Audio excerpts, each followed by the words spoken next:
ഇന്നത്തെ സ്പെഷ്യൽ കുട്ടികൾക്കൊക്കെ ലഞ്ച് ബോക്സിലൊക്കെ കൊടുത്തുവിടാൻ പറ്റിയ ഒരു ഈസി റെസിപ്പിയാണ്. മറ്റൊന്നുമല്ല, ചപ്പാത്തി പനീർ റോളാണ്. അപ്പോൾ ഇത് തയ്യാറാക്കുന്നതിന് വേണ്ടിയിട്ട് കുറച്ച് വെജിറ്റബിൾസൊക്കെ ഒന്ന് കട്ട് ചെയ്തെടുക്കുന്നുണ്ട്. ഞാനതിലേക്ക് കുറച്ച് ക്യാപ്സിക്കം ചേർത്ത് കൊടുക്കുന്നുണ്ട്. അതിനായിട്ട് കട്ട് ചെയ്തെടുക്കുന്നുണ്ട്. ഇതൊരു ഈസി റെസിപ്പി ആണെന്നത് മാത്രമല്ല വളരെ ഹെൽത്തിയുമാണ്. ഇതിലേക്ക് ഞാൻ ഇനി ചേർത്ത് കൊടുക്കുന്നത് കുറച്ച് ക്യാരറ്റാണ്. എല്ലാം തന്നെ നീളത്തിൽ കട്ട് ചെയ്തെടുക്കുന്നുണ്ട്. നമുക്ക് ഇഷ്ടമുള്ള വെജിറ്റബിൾസൊക്കെ തന്നെ ചേർത്ത് ഇത് തയ്യാറാക്കിയെടുക്കാം.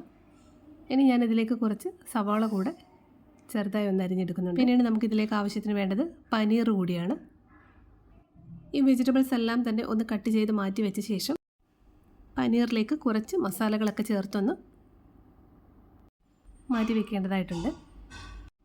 ഞാനിപ്പോൾ ആദ്യം തന്നെ ഈ വെജിറ്റബിൾസ് എല്ലാം തന്നെ ഒരു ബൗളിലേക്കൊന്ന് മാറ്റി കൊടുക്കുന്നുണ്ട്.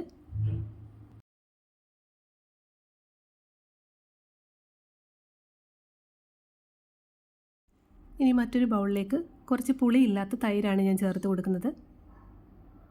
അതിലേക്ക് 1/2 ടീസ്പൂൺ കാശ്മീരി ചില്ലി ചേർത്ത് കൊടുക്കുന്നുണ്ട്. 1 ടീസ്പൂൺ മല്ലിപ്പൊടി ചേർത്ത് കൊടുക്കുന്നുണ്ട്.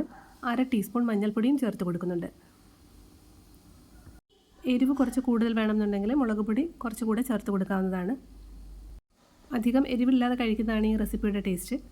ആവശ്യത്തിനുള്ള ഉപ്പ് കൂടെ നമുക്കിതിലേക്ക് ചേർത്ത് കൊടുത്ത് ഇതൊന്ന് മിക്സ് ചെയ്തെടുക്കാം. ഇതൊന്ന് നന്നായി മിക്സ് ചെയ്തെടുത്ത ശേഷം നമുക്കിതിലേക്ക് പനീർ ചേർത്ത് കൊടുക്കാം. പനീർ ചേർത്ത് കൊടുത്ത് നന്നായിട്ട് ഇളക്കി യോജിപ്പിച്ച ശേഷം ഒരു 10-15 മിനിറ്റ് സമയത്തേക്ക് നമുക്കിതൊന്ന് അടച്ചു വയ്ക്കാം. അതിനുശേഷം വേണം ഇതൊന്ന് ഫ്രൈ ചെയ്തെടുക്കാനായിട്ട്. ഈ മസാല എല്ലാം പുരട്ടി വെച്ച ശേഷം ഉടനെ ഫ്രൈ ചെയ്യുന്നതിനേക്കാൾ നല്ലത് കുറച്ച് നേരം ഒന്ന് വെയിറ്റ് ചെയ്ത ശേഷം ആകുമ്പോൾ ഇതിലേക്ക് ആ ഉപ്പും ആ മസാലയുടെ ടേസ്റ്റും എല്ലാം ഒന്ന് പിടിച്ച് കിട്ടും. ഇപ്പോൾ ഒരു 15 മിനിറ്റ് കഴിഞ്ഞിട്ടുണ്ട്. ഞാൻ ഇനി ഒരു പാൻ അടുപ്പത്ത് വെച്ച് ഇതൊന്ന് ഫ്രൈ ചെയ്തെടുക്കുന്നുണ്ട്. ഇതൊന്ന് ഫ്രൈ ചെയ്യാനായി ഞാൻ എടുക്കുന്ന ബട്ടറാണ്. ഇതിലേക്ക് ഏകദേശം 2 ടേബിൾ സ്പൂൺ അളവിൽ ബട്ടർ ഞാൻ ചേർത്ത് കൊടുക്കുന്നുണ്ട്. ബട്ടർ ഒന്ന് മെൽറ്റായ ശേഷം നമുക്ക് ഇതിലേക്ക് ചേർത്ത് കൊടുത്ത് ഈ പനീറെല്ലാം ഒന്ന് ഫ്രൈ ചെയ്തെടുക്കാം. ഇപ്പോൾ ഈ ബട്ടറെല്ലാം ഒന്ന് മെൽറ്റായി കിട്ടിയിട്ടുണ്ട്. ഇതിലേക്ക് നമുക്ക് പനീർ ചേർത്ത് കൊടുക്കാം. ഞാനിത് കുറച്ച് വലിയ സൈസിൽ തന്നെയാണ് ചേർത്ത് കൊടുക്കുന്നത്. അപ്പോൾ കുറച്ചും കൂടി ചെറിയ സൈസിൽ മതിയെന്നുണ്ടെങ്കിൽ ഒന്നുകൂടെ കട്ട് ചെയ്ത് ചേർത്ത് കൊടുക്കാവുന്നതാണ്. അപ്പോൾ ഇത് ഒന്ന് ഫ്രൈ ചെയ്തെടുക്കാം.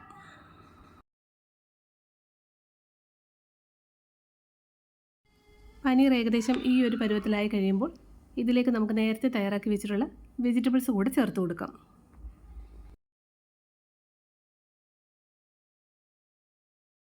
ഈ വെജിറ്റബിൾസൊക്കെ നിങ്ങളുടെ ആവശ്യാനുസരണം കുക്ക് ചെയ്തെടുക്കാം. നന്നായിട്ട് വഴറ്റിയെടുക്കണം എന്നുണ്ടെങ്കിൽ അങ്ങനെ ആവാം. അതല്ല കുറച്ച് റോ ടേസ്റ്റിൽ തന്നെ മതിയെന്നുണ്ടെങ്കിൽ ആ ഒരു രീതിയിൽ വഴറ്റിയെടുത്താലും മതിയാകും. ഞാനിത് കുറച്ച് നന്നായിട്ടൊന്ന് വഴറ്റിയെടുത്തിട്ടുണ്ട്. ഇതൊന്ന് ഈ പരുവത്തിലെത്തിയ ശേഷം ഇതിലേക്ക് ഞാൻ കുറച്ച് കുരുമുളക് പൊടി കൂടെ ചേർത്ത് കൊടുക്കുന്നുണ്ട്. കുട്ടികൾക്ക് കഴിക്കാനായതുകൊണ്ടാണ് വളരെ കുറഞ്ഞ അളവിൽ മാത്രം എരിവെല്ലാം ചേർത്ത് കൊടുത്തിട്ടുള്ളത്. ഇതൊക്കെ നിങ്ങളുടെ ഇഷ്ടത്തിനനുസരിച്ച് ചേർത്ത് കൊടുക്കാവുന്നതാണ്. അവസാനമായി ഇതിലേക്ക് കുറച്ച് മല്ലിയില ചോപ്പ് ചെയ്തത് കൂടെ ചേർത്തിട്ടുണ്ട്. ഇത്രയുമായാൽ ഈ മസാല തയ്യാറായി കഴിഞ്ഞു.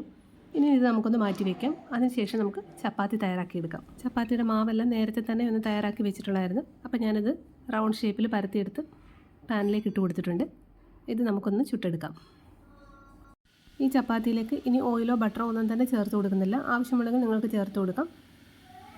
ഇനി ഈ തയ്യാറാക്കിയ ചപ്പാത്തിയിലേക്ക് ഞാൻ കുറച്ച് ടൊമാറ്റോ സോസ് ചേർത്ത് കൊടുക്കുന്നുണ്ട്. അതുപോലെ തന്നെ കുറച്ച് ചില്ലി സോസും ചേർത്ത് കൊടുക്കുന്നുണ്ട്. എപ്പോഴും തയ്യാറാക്കുമ്പോൾ ഈ സോസുകളൊന്നും ഉപയോഗിക്കാറില്ല. ഇടയ്ക്കൊക്കെ ഒരു ടേസ്റ്റ് വ്യത്യാസത്തിന് വേണ്ടി നമുക്ക് കുറച്ച് സോസൊക്കെ ചേർത്ത് ഈ ഒരു രീതിയിൽ തയ്യാറാക്കാം. ഈ സോസ് ഒന്ന് നന്നായി പുരട്ടി കൊടുത്ത ശേഷം ഇതിലേക്ക് നമുക്ക് നേരത്തെ തയ്യാറാക്കി വെച്ചിട്ടുള്ള ഫില്ലിങ് കൂടെ ചേർത്ത് കൊടുക്കാം. അതിനുശേഷം നമുക്കിതൊന്ന് റോൾ ചെയ്തെടുക്കാവുന്നതാണ്. ഈ വെജിറ്റബിൾസ് എല്ലാം നമുക്ക് ഒരു സൈഡിൽ മാത്രം വെച്ച് കൊടുക്കേണ്ട ആവശ്യമേ ഉള്ളൂ. അതിനുശേഷം ഇതുപോലെ നമുക്കൊന്ന് ചുരുട്ടിയെടുക്കാം. ഇതിൻ്റെ ഒരു സൈഡിലേക്ക് നമുക്ക് കുറച്ച് ബട്ടർ പേപ്പറോ ടിഷ്യൂ പേപ്പറോ എന്തെങ്കിലും വെച്ചിട്ടൊന്ന് കവർ ചെയ്ത് കൊടുക്കാം. സ്കൂളിലേക്കൊക്കെ നമുക്ക് കുട്ടികൾക്ക് കൊടുത്തു വിടുമ്പോൾ വളരെ ഈസിയായി തന്നെ അവർക്കത് എടുത്ത് കഴിക്കാൻ പറ്റുന്ന ഒരു രീതിയിലാവും ഇങ്ങനെ നമ്മൾ പൊതിഞ്ഞ് കൊടുത്തിട്ടുണ്ടെങ്കിൽ. അതുപോലെ തന്നെ ഈ ഫില്ലിങ്സ് ഒന്നും തന്നെ അവർ കഴിക്കുമ്പോൾ പുറത്തേക്ക് പോകാത്ത രീതിയിൽ അവർക്കെടുത്ത് കഴിക്കാനും പറ്റും. ഇത്രയുമേ ഉള്ളൂ നമ്മുടെ ഈ റെസിപ്പി. നിങ്ങൾക്ക് ഈ റെസിപ്പി ഇഷ്ടമായെങ്കിൽ ചാനൽ സബ്സ്ക്രൈബ് ചെയ്യാനും ഷെയർ ചെയ്യാനും ലൈക്ക് ചെയ്യാനും മറക്കരുത്. മറ്റൊരു റെസിപ്പിയുമായി നമുക്ക് വീണ്ടും കാണാം. താങ്ക്